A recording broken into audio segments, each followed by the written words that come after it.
We focus on history, culture, religion, art, social, and philosophy of Nusantara. Here, in the presence of Nusantara, we were made to be forgotten about the goodness of ourselves. Because negativity seems to be more interesting for us. Now, I'm Sutoyo Raharto and friends assist you to remind you, to awaken you that we still can find the gems of Nusantara.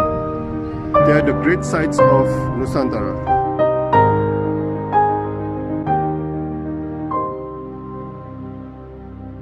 Oke, selamat sore Miss Teresia Adelia, seorang pendidik di Godwin School di Surabaya. Iya, selamat sore Selamat semuanya. sore. Iya. Miss, Anda menulis, "When I know better, I will do better." Kalimat ini untuk siapa, Miss? Untuk Miss Dea Itu sendiri atau untuk anak didik Miss Dea? Silakan. iya, sebetulnya itu awalnya itu untuk diri saya pribadi. Jadi kan awalnya saya memang suka baca. Jadi ketika saya baca, saya menemukan suatu quotes yang menarik dari Maya Angelou, "When I do better, I will do better." Itu ketika saya tahu kalau misalnya ketika individu berbuat salah, itu biasanya kan kayak, "Aduh aku nih, kok banyak salahnya ya?" Terus akhirnya, dari segi self concept-nya juga akhirnya berkurang, dari segi percaya dirinya, self efficacy-nya jadinya berkurang. Tapi ketika saya tahu tentang quotes itu tadi, itu menandakan kalau misalnya individu itu bisa berbuat lebih baik lagi, ketika dia mengetahui tentang suatu pengetahuan yang baru, ketika kita tuh jadi tahu kalau misalnya ada hal-hal yang baru, ada knowledge yang baru, ada skill yang baru, itu artinya kita bisa terus memperbaiki diri kita masing-masing, gitu, Pak. Tapi kan ini juga seperti tuntutan ya, di mana kalau kita nggak ngajarin banyak ke siswa-siswa, ya nanti siswa-siswa juga nggak taunya banyak gitu kan. Benar, Pak. Jadi itu juga menjadi prinsip saya dalam mengajar. Di dalam, pengalaman mengajar saya, selama ini sudah 5 sampai 6 tahun sendiri, saya juga selalu mementingkan kalau misalnya di dalam, eee, di dalam proses mengajar itu tadi, kalau misalnya ada anak yang nggak bisa, itu artinya dia tidak tahu. Ketika dia tidak tahu, itu artinya kita harus memberikan suatu pengetahuan yang lebih kepada anak ini. Gimana caranya supaya anak ini bisa menjadi lebih baik lagi, kayak gitu, Pak. Oke.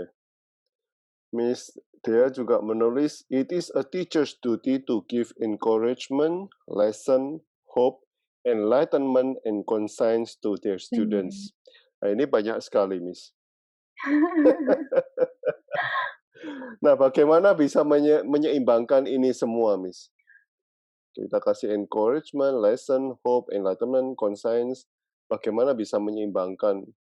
Kadang-kadang kita sendiri tugasnya sudah banyak kan. Iya, Silakan. benar, Pak. Jadi begini, karena menurut saya seorang guru itu harus memberikan sebuah paket lengkap kepada anaknya, kepada muridnya sendiri. Tidak mungkin kita hanya memberikan sebuah pelajaran akademis misalnya.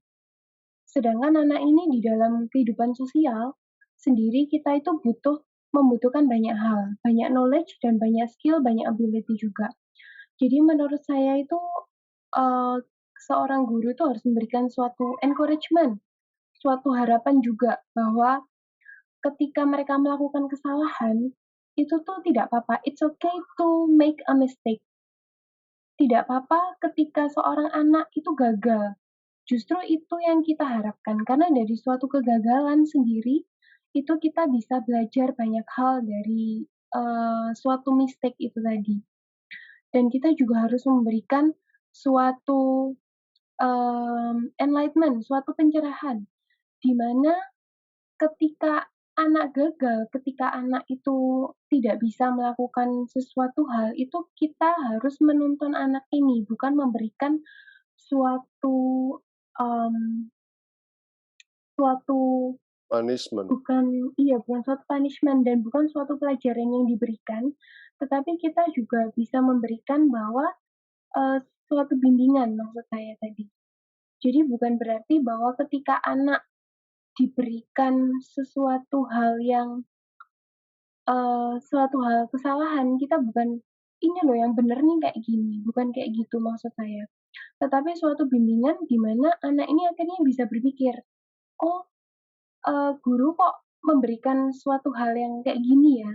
Supaya anak ini bisa berpikir, yang benar yang mana, yang salah seperti apa. Jadi ada proses berpikir di sana, sehingga anak ini bisa menanamkan pelajaran itu di dalam hatinya mereka sendiri, gitu, Kak.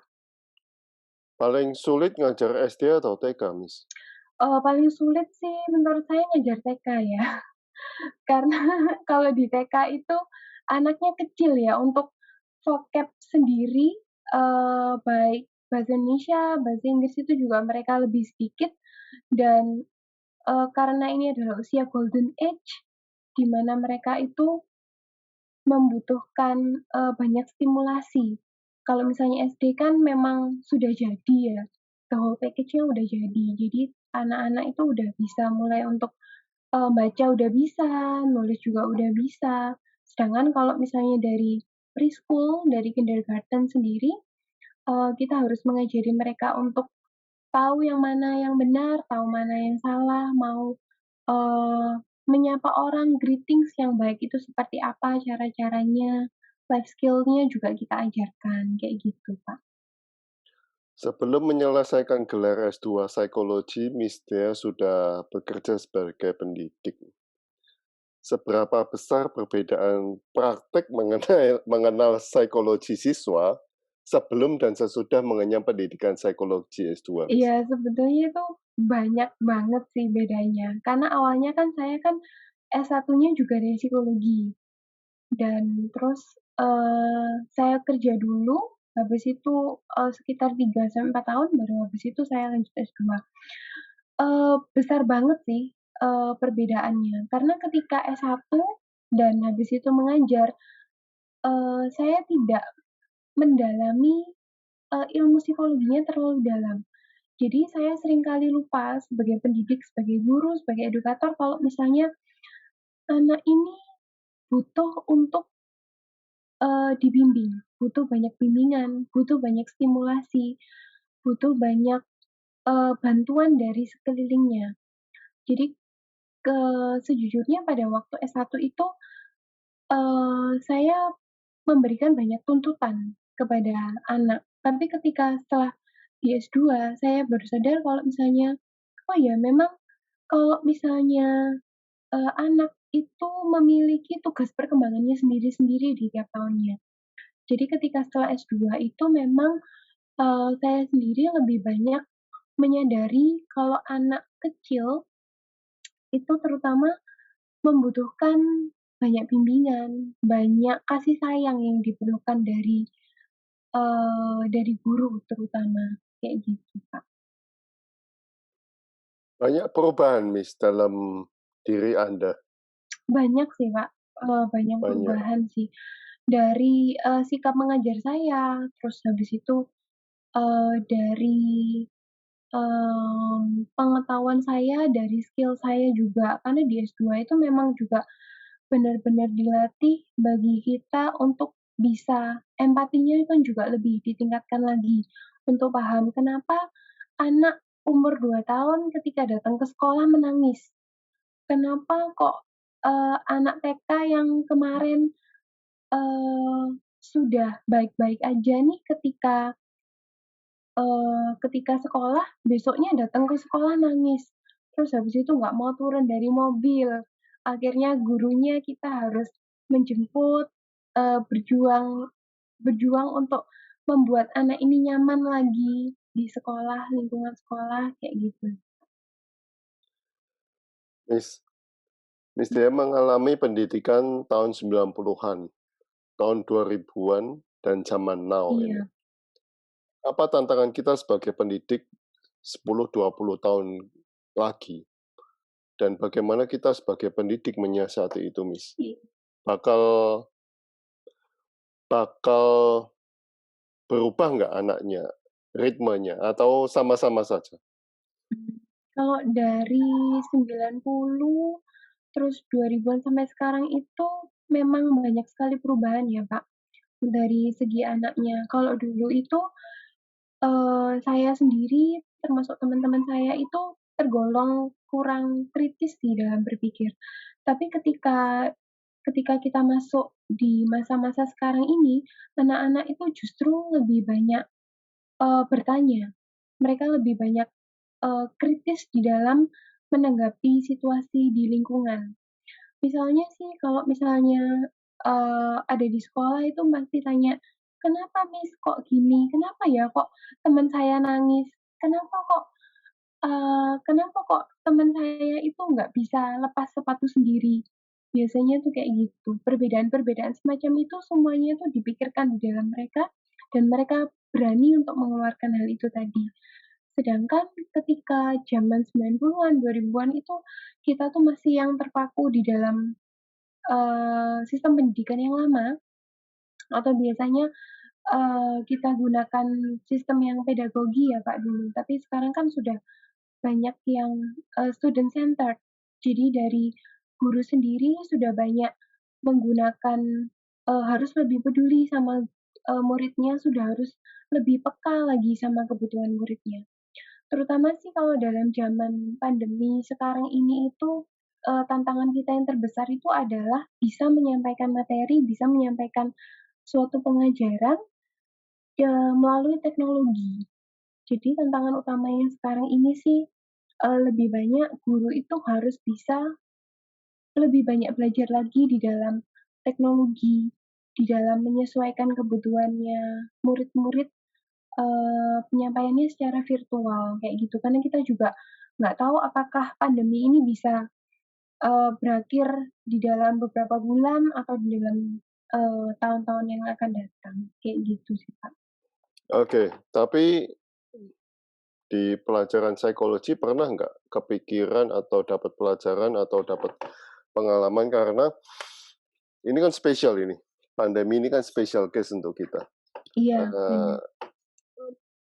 Pernah nggak terpikirkan atau dapat pelajaran bahwa anak-anak seperti yang sekarang itu akan jadi seperti apa gitu? Atau kasus-kasus mungkin kalau mungkin kalau di psikologi case-nya mungkin nggak seluruh anak, tetapi ya 1, 2 anak jadi case study kan. Iya. Iya, anak-anak yang belajar lewat teknologi dan sebagainya itu bakalnya jadi seperti apa? Pernah ada? Memang untuk, sekarang ini sudah banyak studi-studi tentang anak yang belajar secara, virtual itu mengalami banyak hambatan ya, Kak, dari segi perkembangannya. Karena dari segi perkembangan sendiri, terutama untuk anak-anak early childhood, itu memang mereka sangat membutuhkan, attachment dengan orang-orang di sekitarnya. Sedangkan ketika virtual seperti ini, attachment-nya itu kurang terjalin. Nggak ada physical contact-nya, nggak ada physical touch-nya. Terus habis itu, dari segi sinyal kalau misalnya sinyalnya jelek akhirnya suara anaknya juga nggak masuk, kayak gitu. Memang ada beberapa hambatan yang dialami oleh anak dalam perkembangannya itu tadi, kayak gitu sih, Pak. Apa? Masalahnya apa nanti, Miss? Oh gini, masalahnya itu nanti untuk perkembangan sensori motornya juga bisa berkurang, Pak. Dan perkembangan kognitifnya juga kalau misalnya tidak distimulasi dengan tepat oleh orang tua di rumah, itu juga tidak akan bisa berkembang dengan baik. Lalu perkembangan sosialnya, untuk social skill-nya juga tentu akan sangat berpengaruh di sana, karena anak-anak tidak ada komunikasi secara langsung dengan teman seusianya. Sedangkan pada saat usia-usia seperti ini mereka sangat membutuhkan bisa berkomunikasi dengan orang lain secara langsung, kemudian juga untuk kebutuhan aktualisasi dirinya mereka, kebutuhan mereka untuk, eee, bisa menampilkan, "Ini loh, aku nih bisa kayak gini, aku nih bisa dancing, aku nih bisa singing, aku nih bisa, olahraga dengan baik." Itu tuh tidak bisa terpenuhi, kayak gitu. Makanya sekarang ini, dari sekolah-sekolah memang sangat membutuhkan kerjasama dari orang tua untuk bisa, menstimulasi anaknya dengan baik, gitu, Pak. Itu berarti anak-anak harus dikasih kegiatan di luar ya di luar kelas virtual berarti? Benar, Pak, kita membutuhkan, kerjasama dari orang tua dalam hal itu. Kelas virtual mungkin hanya bisa, paling lama 3 jam, 4 jam, 5 jam, tapi setelah itu kan, anak kan hanya duduk di depan laptop, kemudian guru akan mengajar melalui laptop ini tadi, melalui screen, sedangkan kita tidak tahu apakah anak ini benar-benar melakukan kegiatan itu atau enggak. Makanya, eee, benar-benar guru-guru semua, sekolah-sekolah semua, saya pikir semuanya juga akan mengharapkan kerjasama dari orang tua, untuk tetap bisa mempertahankan, skill-nya anak ini tadi, knowledge-nya juga, kayak gitu. Wow wow. Oh, oke. Terima kasih Miss Dea atas waktunya, atas Iya, sharing-nya. sama-sama, Pak.